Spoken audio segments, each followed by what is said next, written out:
All right, good evening. Welcome to a Bible class. We're going to be in 2 Samuel chapter 2, picking up there. We're going to go through chapter 2 through 5. If you want to go ahead and... I'm slowing down a little bit because there's just so much information and we're going really long, so I'm going to try to not be overwhelming with a lot of the information that we're trying to cover at the same time. So like I've mentioned before, we're going through just kind of a survey. We're not doing deep dives or anything on this. We're trying to look at the idea of what these books are providing as main themes that we can look at and say we'll have a better understanding as a whole without going too deep. So tonight when we look at it, we've seen where 1 Samuel covered basically the rise of Saul. It then introduced us to David. It showed the spirituality of Saul, fall, disobedience, and then the relationship between David and Saul. As David rises, Saul is falling.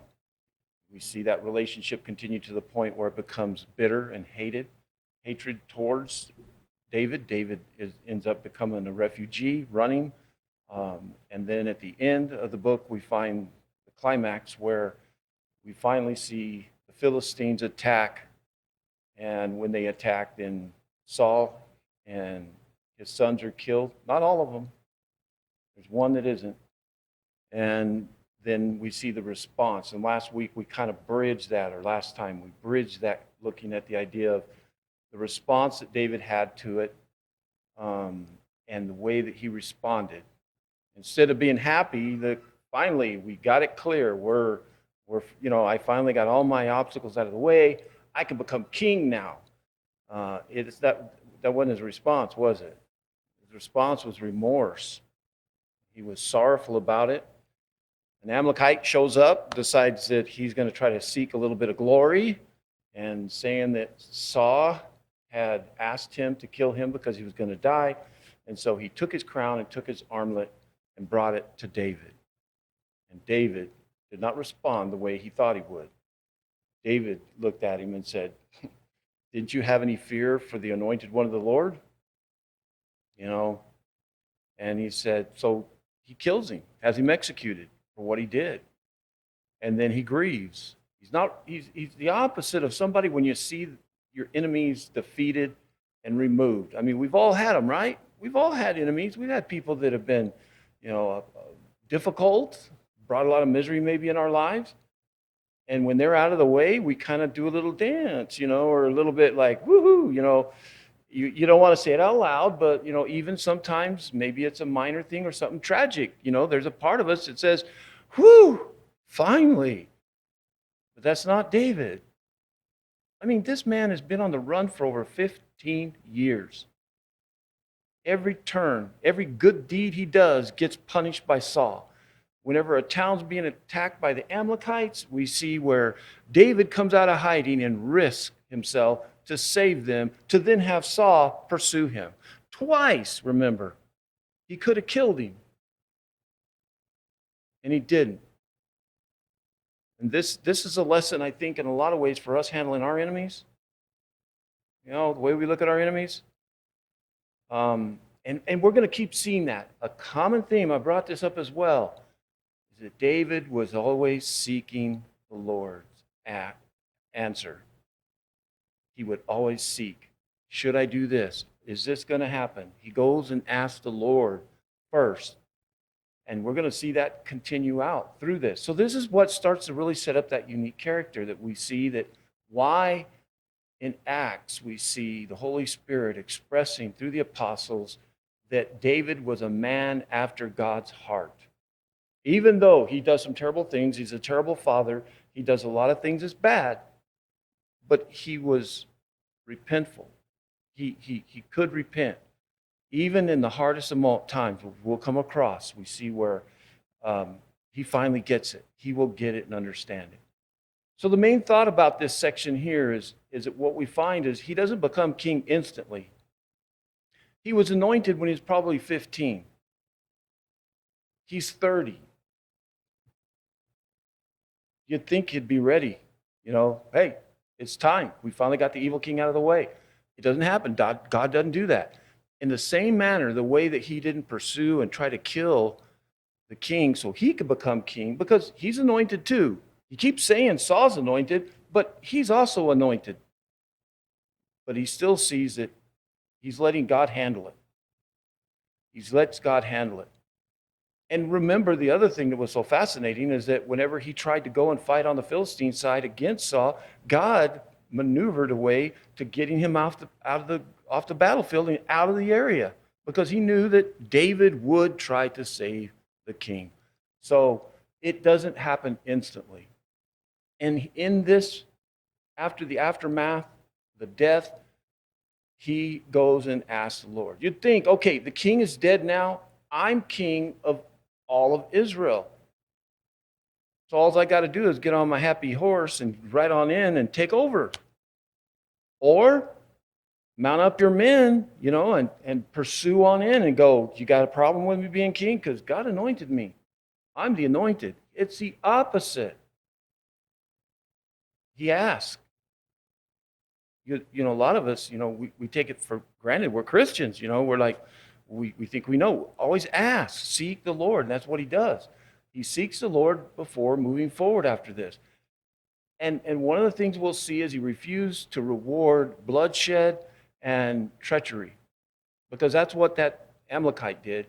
It was treachery. He was coming and presenting himself away, trying to say he killed the anointed one. Now, he did want to be killed, and there were some things about it were like a little bit of a truth. So he had some knowledge, but he doesn't reward it like a normal person. There was a dictator taking over. Like, I'm sure, I don't know if you saw it, but there's a video. Saddam Hussein, when he took over, he had a parliamentary meeting, and he had all the prime ministers from all the different districts, and they have this on film. You can go YouTube it. He brings them all in when he takes over, and he starts naming names, and they take him out and they shoot him. He just gets rid of all his enemies. I'm in charge now. There's no obstacles at all. And that's not the way he does. And we see that God steadily establishes the king he chose as he chooses. It's not going to happen the way David wants. It's not going to happen the way we would want. So when we begin this story tonight, we see where, I describe it as Israel's wounded. They are at a loss. They're overrun by the Philistines after the king is killed. They invade the cities. Remember, they just picked up, they literally, like a hurricane hit, they evacuated. They just left everything, and the Philistines come in. So there's pressure that is on Israel from the Philistines right now. And so they're without a leader, and this goes on for a little while. So they're divided. So they're extremely vulnerable. And this goes on for over 7 years. 7.5 years this goes on. So after he died, they're threatening. David is now in the south. He's near Judah at Ziklag, and he's sitting there and he's waiting. But the house of Saul still has a tremendous amount of political power. Just even today, whatever president you like or dislike, the one you dislike, they've got a lot of people who like them, whether you like it or not. Just because somebody gets thrown out of office or somebody gets in office, there's a whole bunch of people politically and powerful that stand behind them regardless. This is what we see. The tribes are still faithful to Saul. So there's a lot of political strength. And so we see 3 stages as David is going to go through, and as he becomes the fully anointed king of all of Israel. The first one is way back in 1 Samuel chapter 16, when he's anointed king, but he doesn't start ruling. Then we're going to see in Judah, after the death of Saul, he then is anointed, but only by one tribe. And then it's not going to be until the end of chapter 5 that when finally all the tribes. And it's a really cool process as we go through, and we'll look at this, on how he is accepted versus the way modern, like I said, dictators, most of them in the world, take over. It's not this way. So God's promises are often unfolded gradually, and that's frustrating for us. And I can imagine, I'm sure a lot of people were advising him like they were in the cave. Whenever he had the Saul right there and his own men were saying, the Lord providentially has brought him in the cave for you to kill. And it would sound like providence, wouldn't it? It would make logical sense. You go, well, why would he come in the same cave to go to the bathroom that I'm in? Unless God didn't deliver him to me, right? And maybe he did. I think he probably did. But what purpose? To kill him? Or to test David? Or test his men so they learn something about David. So that's the one thing. So we start out with the very first verse. After he has learned of the battle, he's learned the death, he learns there's no king right now. He asks the Lord, shall I go up? He inquires of the Lord, shall I go up to any place, any of the cities in verse 1? So if you want to look on the slide where it says underneath David goes to Hebron, the verses I'm going to be discussing are going to be verses like 1 through 4 with the slide. So the bullets are going to be up and I'm going to be talking. So as you're looking at your Bible, if you see something that maybe I'm overlooking or you'd like to elaborate a little deeper on, that's where we'll be. So look for the verse reference because that's kind of where I'm talking from there. And I'm looking at my Bible too as we go through this and try to parse out some of the important stuff. So he asked, should I go into the cities? Where should I go? And the Lord directs him. He says, first he says, yes, go. And then David asked him a second question, but where? Isn't that interesting? I mean, if he had told me to go, I'd have been packing my bags and loading up and going back. Pick the city where I want to go. Judah is his tribe. I mean, those are his family. He doesn't say, he could have gone home where his dad, everybody lives. So he asks, where do I go? See how dependent on almost every detail that he's hanging on and asking? He says, Hebron. What's about Hebron? Hebron's a fascinating city. It goes all the way back to Abraham and Sarah. It goes back to the patriarchs. Hebron is a very fortified city. It's sitting in a great location to where it's not too close to the Philistines, to where as they're putting pressure and raids, that they can't really get to him. The historic significance as well, and it's in his area, his tribe. So it's a perfect location to put him. And when he arrives, we see the men of Judah. And usually when they say the men, we're talking about the elders. We talk about the men who are basically the patriarchs of that tribe. They apparently have already met. They've heard the news. They know what's going on, which that is interesting too, because look how fast news travels today. I mean, a war could break out and you'd get a little beep on your phone and you go, oh, well, we just invaded or this happened, right? That fast. You would know. So as far as like time, David didn't even know exactly how Saul had died for 3 days. Then he found out. And then we don't know how long it took him to finally go to Hebron. And how fast did that information travel? But it's still by foot or mule. It's not smoke signals. It's not telegraph. But it was fast enough to where the elders of Judah got together and met and said, look, he's gone. And, one of the big, for the many years that he was on the run, everybody got to know the fact that David, why he's being pursued is because he has been anointed by Samuel. And he's the next king. So Saul's gone. The logical thing is we need a king. So they pick him. So the men of Judah anoint him. And David receives a part of the promise, right? Just one tribe, though. Just one tribe, not the whole kingdom yet. In that meeting with these men, we see through 5 through 7 that he finds out about the honorable way that the men of Jabesh Gilead, You remember I told you to remember that, and that was a long time ago, the significance of that city. What was significant about this? Now, the location is on the east side of the Jordan, but they were the first city attacked right after Saul had become king. And remember, he comes into town behind an ox, and he comes up and they say, hey, this city's being attacked. We need to go rescue him. And the Spirit of the Lord rushes on him. Saul comes to the rescue and delivers him. And the city has deep gratitude. When Saul is killed, they sneak through enemy territory all night, a long walk, take his body and bring it back. And then they bury him with respect and honor. David hears this. Now, again, let's go back to the idea that this man has been haunting you, trying to kill you, has been horrible for the nation. And he hears about that. You'd say, well, okay, that's a good piece of information. But no.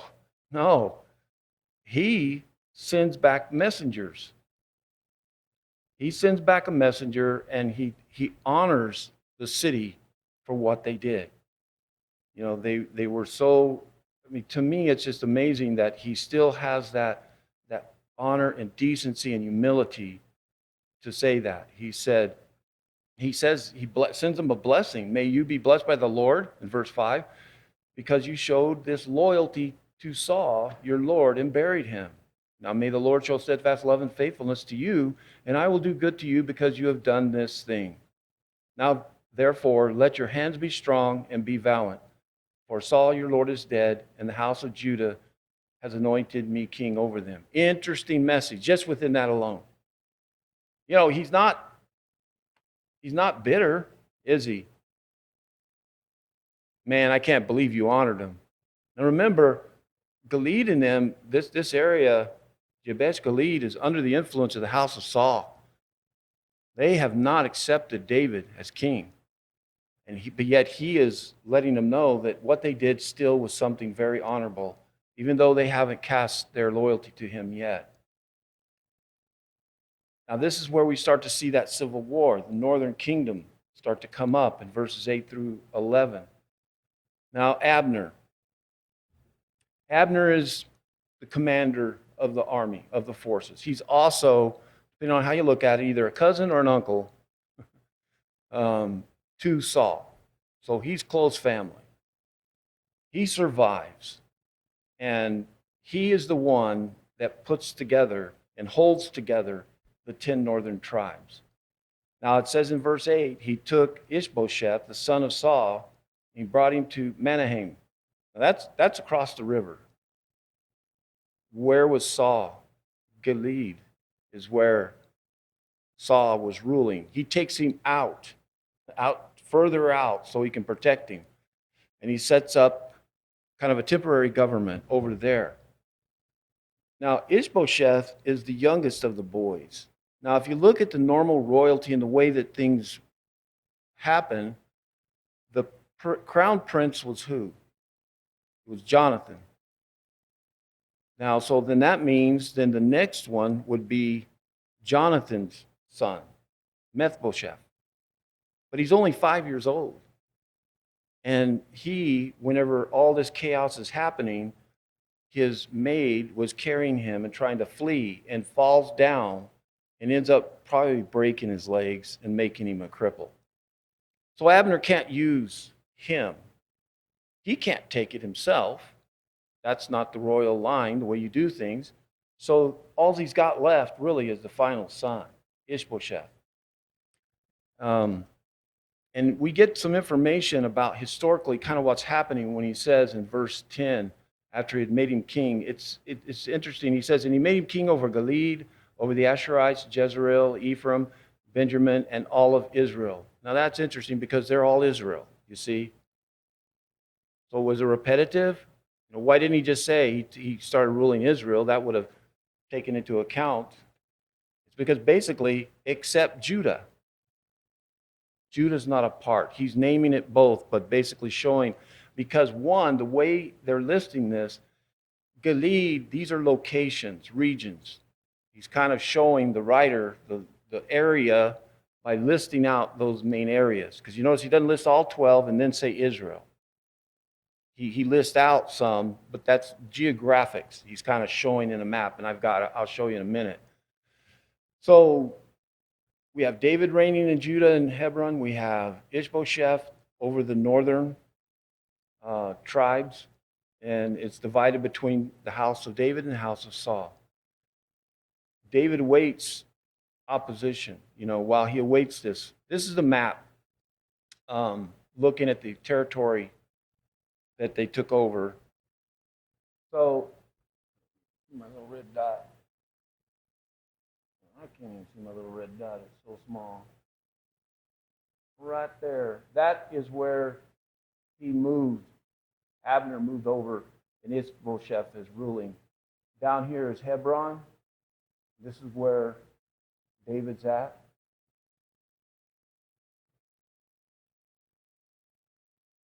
And you can see all those red arrows are showing the pressure that's still going on. Now, if we come back to our verse there, what we find out is we hear he's 40 years old when he began to reign. And he reigned just 2 years. But David was in Judah 7 years, 6 months. So what are we learning there? There's a gap. There's some math there going on. So David spent 7.5 years ruling in Hebron, but Ish-bosheth only rules for 2 years. So that means for 5.5 years, the northern tribes have no official king. 5.5 years. David is ruling. He's already been ruling 5.5 years. And then once Ish-bosheth comes in, then it intensifies the civil war. And then in 2 years, Ish-bosheth will be dead. And then David will rule them all. So it's kind of interesting how you can look at that and see. Now, the civil war kicks off, and it's kind of interesting. We don't have a lot of detail as to why, but to me, it's one of the most fascinating things. The war, the battle at Gibeon. Abner, the commander of Ish-bosheth's, former Saul's soldiers, and then you have Joab. He is the commander of David's military force. They meet at the pool of Gibeon, and they seem to sit down and look at each other. You'd think they would, once they saw each other, you would charge or something, but they kind of had this pause, and Abner, the two commanders, make this decision, hey, why don't we have 12 of your guys fight 12 of my guys? That sounds weird, but that was a common thing. If you remember, going back to David, the Philistines put their champion forward, and they were asking Israel to put their champion forward, and whoever won, they got everything. So this is what's kind of going on, is this idea of we'll let these men compete. It doesn't work out, does it? What happens is they end up killing each other. And the contest becomes deadly. There's a fierce battle. And to the point where finally we see that Israel is getting whooped, and Abner and the forces retreat. Remember, now Saul was from the tribe of Benjamin. So he's got a lot of guys who are really loyal to Abner because of Benjamin and the connection to Saul. Well, you know what? Abner as well is a Benjamite. So he starts to flee the battlefield, but Asahel, the brother of Joab, the commander of David's forces, it describes him as fast as a gazelle. I don't know what your translation says, but basically he can run. And he goes after Abner. He is hot pursuit. And Abner sees him and tells him, hey, you need to go away. He tells him in a weird way, either go to the left or go to the right, but quit coming at me, because I don't want to have to kill you. And he won't. He tells him again. He warns him. Abner knows he could take him out.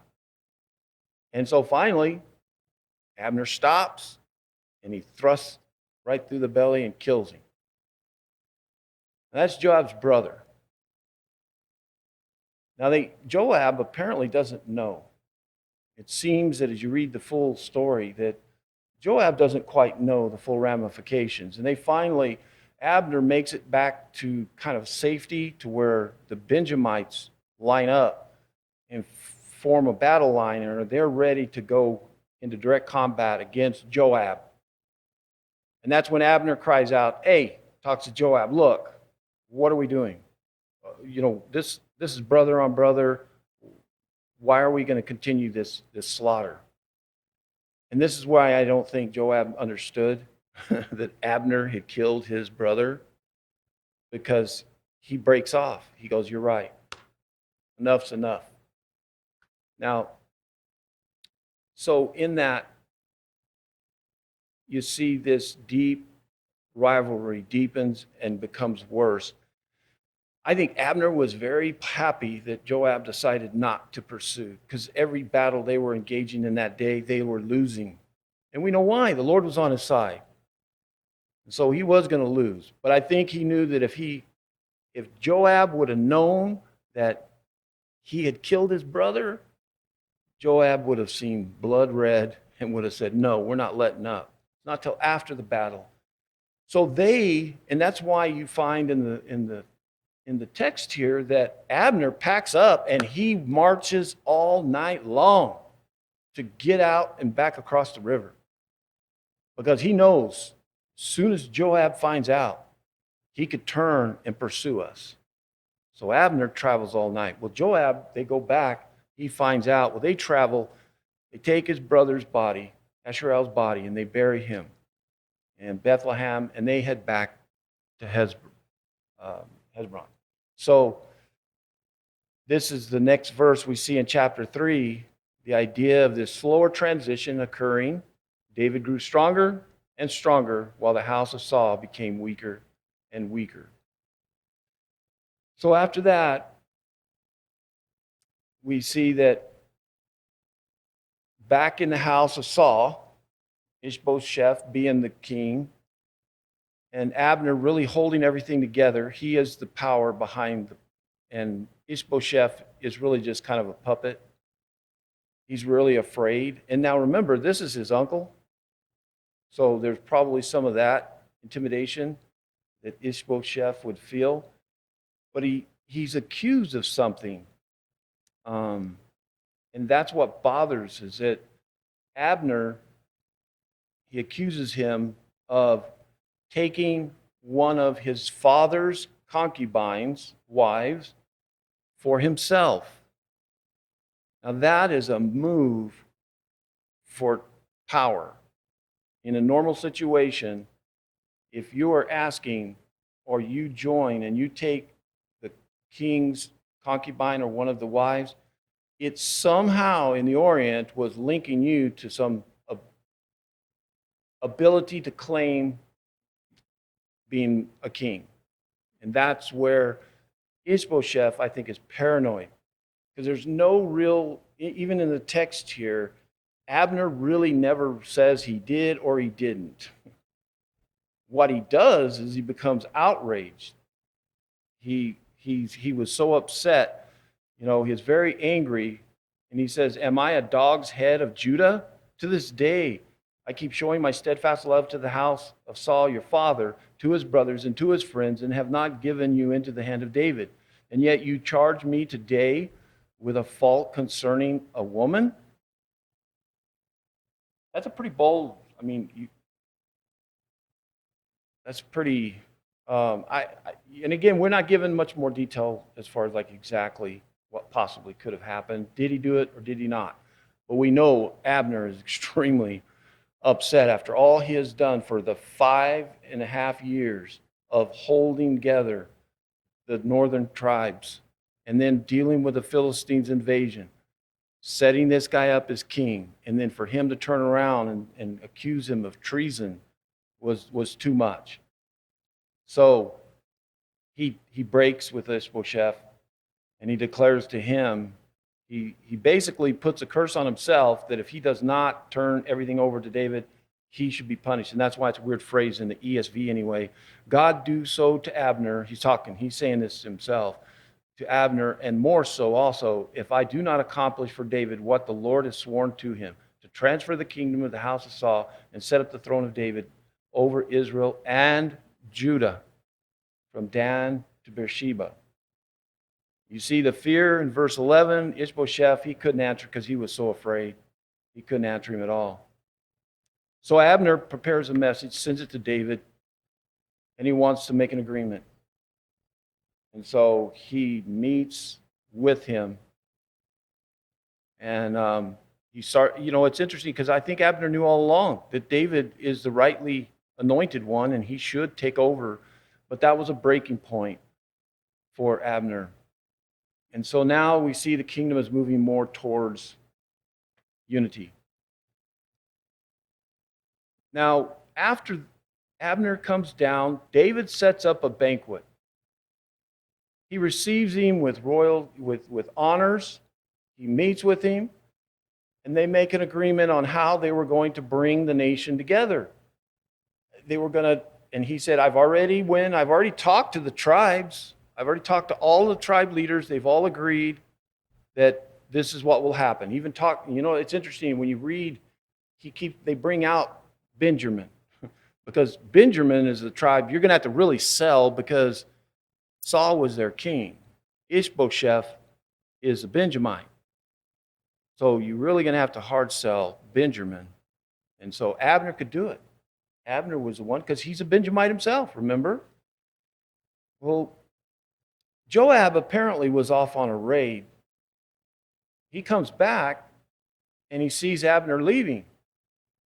And he is furious because he knows now that he killed my brother. And you let him come in, and the way he talks to David is kind of insulting because he's like, how dare you let this guy come in here and figure out, he's just here to spy on you. He's trying to figure out what you're doing. You shouldn't have let him go. You should have killed him. But Abner's gone. So Joab leaves the presence of David, and he goes out and he sends a messenger to Joab under the false pretense that he wants to talk to him. And he brings him back, and he murders him. Now, David's response was genuine again. One, he is seeking a peaceful way to reunite the nation. And Joab has undone everything in doing that. Now, if this was a modern politician, I would say everything that David did after that was just for PR and a click of the camera so that he could make it look like he was sorrowful. Whoa, we didn't mean to do it, all this. But, everything he did, publicly humiliation of himself, the fasting, he declares that his kingdom is guiltless blood, and he puts a curse on Joab and his family. Basically says to them, that what should happen to them. So, a right cause, I have my last point there, is damaged by the sinful methods, and that's a key point. Joab thinks he's serving the right king, and he is, but he's not following. He's not humbling himself and listening to him. Well, after that happens, in chapter 4, we pick up Ish-bosheth is murdered. So after he heard that Abner had died at Hebron, his courage failed and all of Israel was dismayed. Everybody knew who was holding them together. And how in the world are they going to be able to hold it together now without him?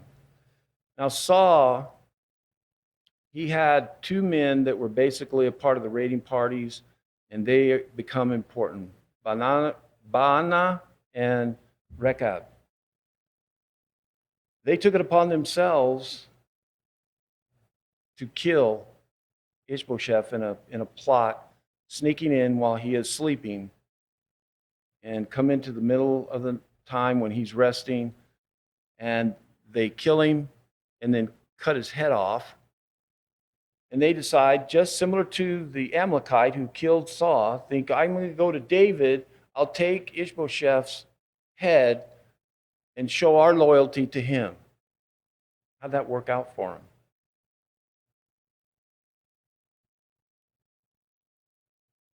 David answered him. He said, as the Lord lives, who has redeemed my life out of every adversity. When one of them told me, behold, Saul is dead, he thought he was bringing me good news. I seized him and killed him at Ziklag, which was the reward I gave him for his news. How much more when a wicked man have killed a righteous man in his own house on his bed, shall I not now require his blood at your hand and destroy you from this earth? So now, what do? If you're David? You had the one man who could have bridged the gap, who could have pulled the nation back together. But because of his humility, we see in chapter 5 that they accept him. Then all the tribes come together at Hebron, and behold, we are your bone and flesh. In times past, when Saul was king over us, it was you who led us out and brought us in Israel. And the Lord said to you, you shall be shepherd of my people Israel, and you shall be prince over Israel. Now look, listen to that. That's acknowledging that they already had heard that David was one anointed and that he was one to be the shepherd over them all. And they were finally coming to that realization. And so they accept him, and they come down to Hebron. And David made a covenant with them before the Lord, and they anointed David over Israel. This is where we find out how old he was. Verse 4, David was 30 years old when he began to reign. He reigned 40 years. Now, there's something similar. We already talked about it, how a normal change of government would occur. It's usually always bloody. And it's usually not by an election. It's not by the people's popularity saying, oh, yeah, we'll take you, Saddam Hussein, Gaddafi, whatever crazy madman. Usually, even Hitler, they had an election, right? And the next day, he was actually started to put it in he started killing, eliminating, reorganizing immediately. If you look at this, Judah, the elders came to him and they said, we want you as our king. He didn't go to them, say, hey, set up a meeting. I need to talk to the elders because I'm the king. It was the other way around. They came to him. And here, all the other tribes, they come to him. And so outside of Abner, death, it would have been a bloodless transition. It would have been a bloodless transition. So we see three things. We see they confess the kinsmanship, his past leadership, and the fact that he was anointed. So as we wrap it up, we look at some of the things, some of the main themes. One, I want you to always remember that David was waiting for the Lord's answer. Not assuming, because he was anointed, that everything was his, that he should take it on. He was establishing a kingdom, like I said, outside of what Abner did, that would have been built on a holy pathway, what God was setting up. And it wasn't going to be built by sin. And that's the way a lot of nations today, dictatorships and stuff, it's a whole lot of sin that goes on and bloodshed as well. And the next major point is the restraint that David showed a quality in leadership that we would really all like to see. Nobody likes to see a leader who is quick to respond, short-tempered. But it showed he had a lot of restraint. And that goes all the way back to 1 Samuel. These divisions, what happened was, it was God's people that got hurt. And that's what happens in the church, too. Division ends up tearing us apart and wounding. And that's kind of a side note in a way of what we see happen.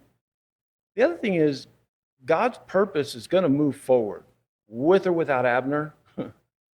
Whatever happened to Abner and Joab, which is interesting because on David's deathbed, what does he say about Joab? Anybody remember? He tells his son, kill him. You need to get rid of Joab. I don't know why David didn't do it sooner. It's kind of like, what? So Joab is not a nice guy throughout, but we still see that. So for us, we need to use the same pattern. We need to seek the Lord. Seek the Lord. Even when you believe strongly, you've got the answer, just make sure we're not forgetting before we move forward. Be careful about our actions because sometimes, trying to, I guess, force God's promises, we see that sinful means sometimes. I've seen at times and heard about over history of churches where sometimes thinking that they were doing the right thing and forcing something, they've actually committed more sins in the progress of doing it. And the other thing is be patient when God works slowly on you. We have to be so much more. And the other thing is refuse vengeance and bitterness. You never saw that with David. And all the accounts, and we're going to see more examples of where he could have become very bitter and sought revenge. And he doesn't because he kept trusting God's providence. And that's what we have to do as well. So our final summary, David waited, men plotted, God established. David waited, men plotted, tried to figure it out, but still God established it. And we should never resort to sinful methods trying to accomplish something that we believe has been promised to us as God's people. All right, that's the class. Any questions or yes?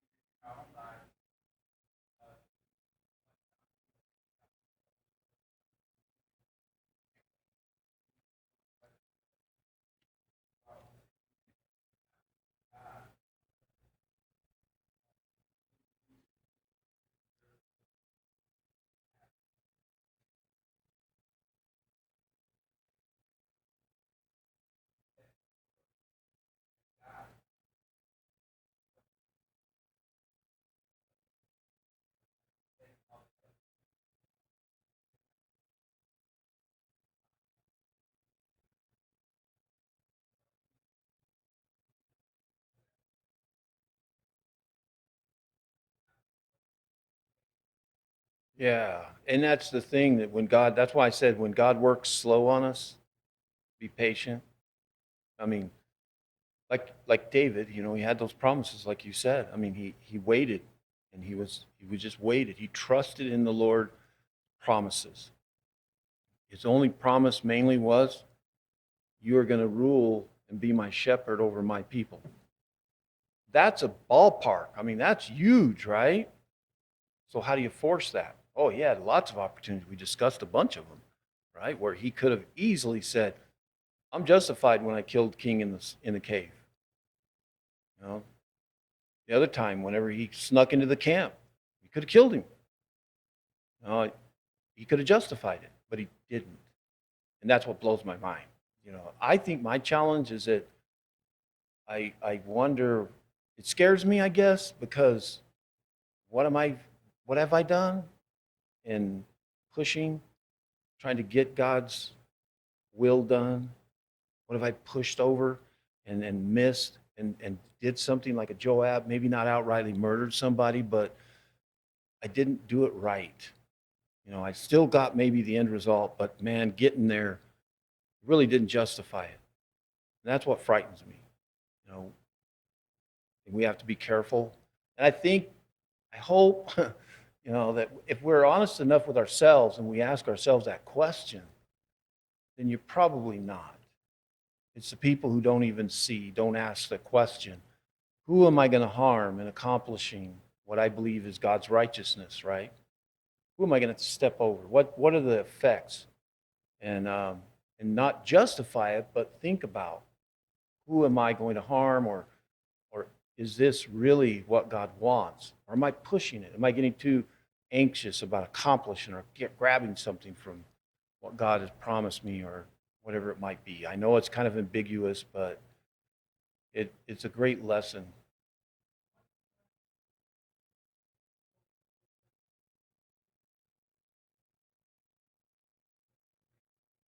Yeah, he played a part in that. Yeah.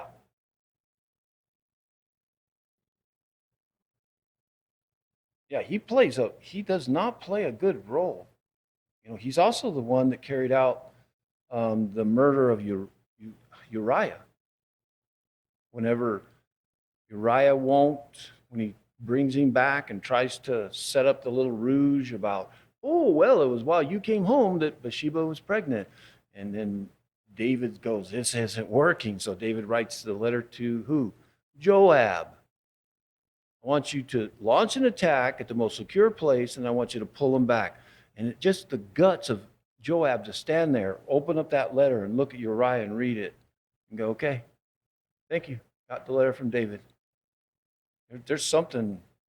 Joab should have stopped. He's one of your mighty men. I mean, you're one of your best men, and you're just going to. And Joab just goes along with it?